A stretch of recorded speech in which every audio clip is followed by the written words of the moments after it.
ನನ್ನೆಲ್ಲ ಪ್ರೀತಿಯ ವೀಕ್ಷಕರಿಗೆ ನಮಸ್ಕಾರಗಳು. ಎಷ್ಟೋ ದಿನದಿಂದ ಒಂದು ಮಾಂತ್ರಿಕ ಬಾಧೆ ಆಗಿರ್ಬೋದು, ಅಥವಾ ಅಮಾನುಷ ಶಕ್ತಿಗಳ ದೇಹದಲ್ಲಿ ಇದ್ದಾಗ ಆಗಿರ್ಬೋದು, ಅಥವಾ ಯಾವುದೋ ನಕಾರಾತ್ಮಕ ಶಕ್ತಿಗಳಾಗಿರ್ಬೋದು, ಅಥವಾ ಪ್ರೇತ ಬಾಧೆ ಆಗಿರ್ಬೋದು, ಅಥವಾ ಗುರುವಿನ ಶಾಪ ಆಗಿರ್ಬೋದು, ಅಥವಾ ಬ್ರಹ್ಮಹತ್ಯೆ ದೋಷಗಳಾಗಿರ್ಬೋದು, ಅಥವಾ ಸ್ತ್ರೀ ಶಾಪಗಳಾಗಿರ್ಬೋದು, ಈ ಥರ ಹಲವಾರು ಶಾಪಗಳು ಅಥವಾ ಫಾಸ್ಟ್ ಕರ್ಮ ರಿಲೇಟೆಡ್ ಕರ್ಸಸ್ ಅಂತ ಏನು ಹೇಳ್ತೀವಿ, ಅಂದರೆ ಪೂರ್ವಜನ್ಮದ ಒಂದು ತೊಂದರೆಗಳನ್ನ ನಾವು ಈ ಜನ್ಮದಲ್ಲಿ ನಾವು ಅನುಭವಿಸ್ತಾ ಇರ್ತೀವಿ.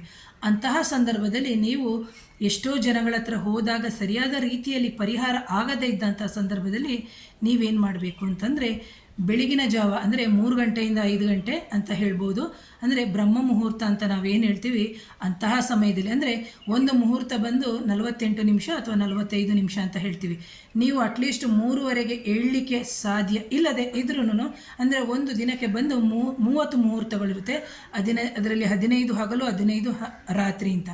ಸೊ ನೀವು ಬಂದು 5 ಗಂಟೆಕ್ಕಿಂತ ಮುಂಚೆ, ಅಂದರೆ ಸೂರ್ಯೋದಯಕ್ಕಿಂತ ಮುಂಚೆ ಅಟ್ಲೀಸ್ಟ್ 4:15 4 ಗಂಟೆಗಾದ್ರೂ ಎದ್ದು ಶುಚಿರ್ಭೂತರಾಗಬೇಕು. ಶುಚಿರ್ಭೂತರಾಗಿ ನೀವೇನು ಮಾಡಬೇಕು ಅಂದರೆ, ಓಂ ಸಚ್ಚಿತ್ ಬ್ರಹ್ಮಾಯ ನಮಃ, ಓಂ ಸಚ್ಚಿತ್ ಬ್ರಹ್ಮಾಯ ನಮಃ ಅಂತ ಹೇಳಿಕೊಂಡು 108 ಸತಿ ಶುಚಿರ್ಭೂತರಾಗಿ ಸತತವಾಗಿ 27 ದಿನಗಳ ಕಾಲ ಮಾಡಬೇಕು. ಯಾಕೆ ಅಂತಂದರೆ, ಪ್ರಪಂಚದ ಶಕ್ತಿ ಅಥವಾ ಕಾಸ್ಮಿಕ್ ಎನರ್ಜಿ ಅಂತ ನಾವೇನು ಹೇಳ್ತೀವಿ, ಅಂತಹ ಎನರ್ಜಿ ನಮ್ಮ ಬ್ರಹ್ಮ ಮುಹೂರ್ತದಲ್ಲಿ ಅತಿಯಾಗಿರುತ್ತೆ. ಒಂದು. ಎರಡನೇದಾಗಿ ಗುರುವಿನ ಸಂಚಾರ ಅಥವಾ ಋಷಿಮುನಿಗಳ ಸಂಚಾರ ಅಂತಹ ಸಂದರ್ಭದಲ್ಲಿ ಈ ಪ್ರಪಂಚದ ಆದ್ಯಾಂತವೂ ಇರುತ್ತೆ. ಯಾಕಂದರೆ ಅವರ ಏನು ಸೂಕ್ಷ್ಮ ಶರೀರಯಾನ ಅಂತ ನಾವು ಹೇಳ್ತೀವಿ, ಅಂತಹ ಸಂದರ್ಭದಲ್ಲಿ ಗುರುವಿನ ಸೂಕ್ಷ್ಮ ಶರೀರಯಾನವು ಅತ್ಯಂತ ಹೆಚ್ಚಾಗಿರುತ್ತೆ. ಹಾಗಾಗಿ ನಮ್ಮ DNA ಕನೆಕ್ಟ್ ಆಗಿರುವಂತಹ ಯಾವುದೋ ಗುರುಗಳು ನಮ್ಮ ಸಮಸ್ಯೆಗೆ ತೊಂದರೆ ಆಗ್ತಾ ಇರುವಂಥ ಸಮಸ್ಯೆಗೆ ನಾವು ನಮ್ಮ ಮನೆಯಲ್ಲೇ ಕೂತ್ಕೊಂಡು 108 ಬಾರಿ ಈ ಮಂತ್ರವನ್ನು ಪಠನೆ ಮಾಡೋದ್ರಿಂದ ಆ ಋಷಿಗೆ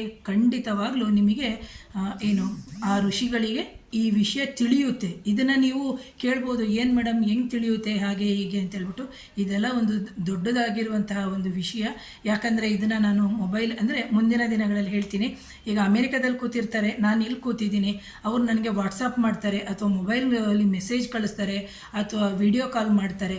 ಸೊ ಅದೆಲ್ಲ ಯಾವ ಥರ ಇದೆಯೋ ಅದೇ ಥರನೇ ಮೊಬೈಲು ಅಂತ ಹೇಳಿದಾಗ ಒಂದು ಮೊಬೈಲಲ್ಲಿ 2 ಸಿಮ್ ಹೇಗಿದೆಯೋ ಅದೇ ಥರನೇ ಇವೆಲ್ಲವೂ ಬಂದು, ಮೊಬೈಲ್ ಬಂದು ಏನೋ ಫಿಸಿಕಲ್ ಬಾಡಿ ಆಗಿರುತ್ತೆ, ಅದ್ರ ಒಳಗಡೆ ಹಾಕುವಂಥದ್ದು ಸಿಮ್ ಬಂದು ಸೂಕ್ಷ್ಮವಾಗಿರುತ್ತೆ. ಅಥವಾ ಟವರ್ಗಳೇನಿರುತ್ತೆ, ಆ ಟವರ್ ಬಂದು ನಮಗೆ ಕಾಣೋದೇ ಇಲ್ಲ, ಇಲ್ಲಿಗೆ ಕನೆಕ್ಟ್ ಆಗೋದು.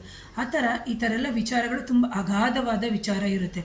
ಸೊ ಇದನ್ನು ಹೇಗೆ ಏನು ಎಲ್ಲ ತುಂಬ ತಲೆಗೆ ಹಚ್ಕೋಬೇಡಿ. ತುಂಬ ತಲೆಗೆ ಹಚ್ಕೊಳ್ಳೋದೆ ಪಾಸಿಟಿವಿಟಿಯಾಗಿ, ತುಂಬ ಸಕಾರಾತ್ಮಕವಾಗಿ, ತುಂಬ ಚೆನ್ನಾಗಿ ನೀವು ತಗೊಳ್ಳೋದ್ರಿಂದ ಏನಾಗುತ್ತೆ ಅಂದರೆ, ಬರೀ ನಿಮ್ಮ ಮನೆಯಲ್ಲೇ ಶುಚಿರ್ಭೂತರಾಗೋದು, ನಿಮ್ಮ ಮನೆಯಲ್ಲೇ 108 ಸತಿ, ಅಂದರೆ ಒಂದು 15ರಿಂದ 20 ನಿಮಿಷ ನಿಮಗೆ ಟೈಮ್ ಆಗ್ಬೋದು. ನಿತ್ಯವೂ ನೀವು ಇದನ್ನು ಮಾಡೋದ್ರಿಂದ ಎಲ್ಲೇ ಹೋದರೂ ಸರಿ ಆಗ್ತಿರಲ್ಲ. ಆರೋಗ್ಯ, ಹಣಕಾಸು ಅಥವಾ ವಿದ್ಯಾಭ್ಯಾಸ ಎಲ್ಲ, ಅಂದರೆ ಕೆಲವೆಲ್ಲ ನಾವು ಪ್ರಾರಬ್ಧ ಕರ್ಮದಲ್ಲೇ ನಾವು ಈ ಜನ್ಮದಲ್ಲಿ ತೊಗೊಂಡು ಬಂದುಬಿಟ್ಟಿರ್ತೀವಿ.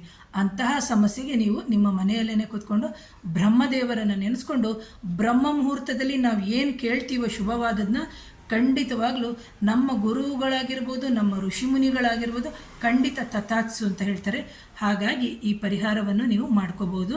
ಹಾಗೆ ನನ್ನ ಚಾನಲ್ನ ಮೊದಲ ಬಾರಿಗೆ ಯಾರಾದರೂ ನೋಡ್ತಾ ಇದ್ದರೆ ಖಂಡಿತವಾಗಿ ನನ್ನ ಚಾನಲ್ನ ಸಬ್ಸ್ಕ್ರೈಬ್ ಮಾಡಿ, ಶೇರ್ ಮಾಡಿ, ಕಮೆಂಟ್ ಮಾಡಿ. Thank you.